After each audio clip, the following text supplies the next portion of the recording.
Hello everyone. So for this video, let's try to create a probability mass function, no, or discrete probability distribution. So let me read the problem first. Okay. So an industrial psychologist administered a personality inventory test for passive-aggressive traits to 150 employees.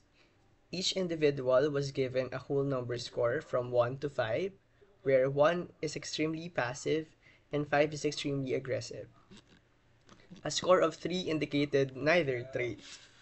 The results are shown at the left, or below actually. So construct a probability distribution for the random variable x. By the way, this problem was taken from Elementary Statistics book from Ron Larson. Okay? So let's try to solve this, no, or to construct the probability distribution. So you have the random variable here, which is the score. So 1, 2, 3, 4, 5, and meron tayong frequency dito, 24, 33, and so on and so forth. So sa pag-construct ng probability distribution, ang pinaka-necessary na columns would be the x and the p of x. Okay? So ito yung dapat nating makita sa probability distribution natin.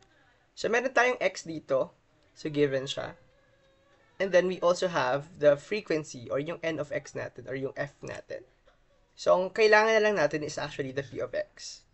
At para mahanap natin yung p of x, kailangan natin gamitin yung frequency. So, sa frequency, ang kailangan muna natin gawin is we need to get the total. So, the total for this would be 150. So, bakit 150? I-add lang natin sila. Okay? Yung sum nito is 150. Or tumingin din tayo sa problem, minsan nakalagay dito is 150. Okay? And now we're going to find the probabilities for each row, for each score. So for score 1, that's 24. So ang maging probability dito is 24 over 150. Okay? Or equivalently, so this is actually 4 over 25. Okay? Then sa score na 2, we have the 33 frequency. No? So that will be 33 over 150.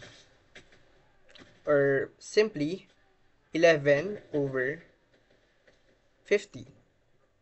Okay? So same lang yung process, no? So yung frequency natin over the total. Okay? Same yung process yung gagawin natin. So this will be 42 over 150,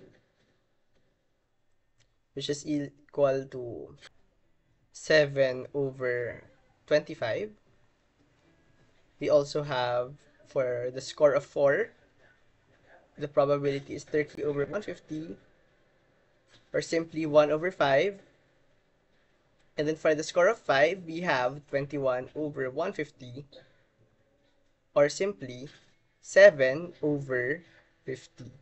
So this is your p of x, no? So meron na tayong x, itong score, meron na rin tayong p of x. Okay? And now, ito na yung ating PMF, or yung probability mass function. That's it. Thank you for listening.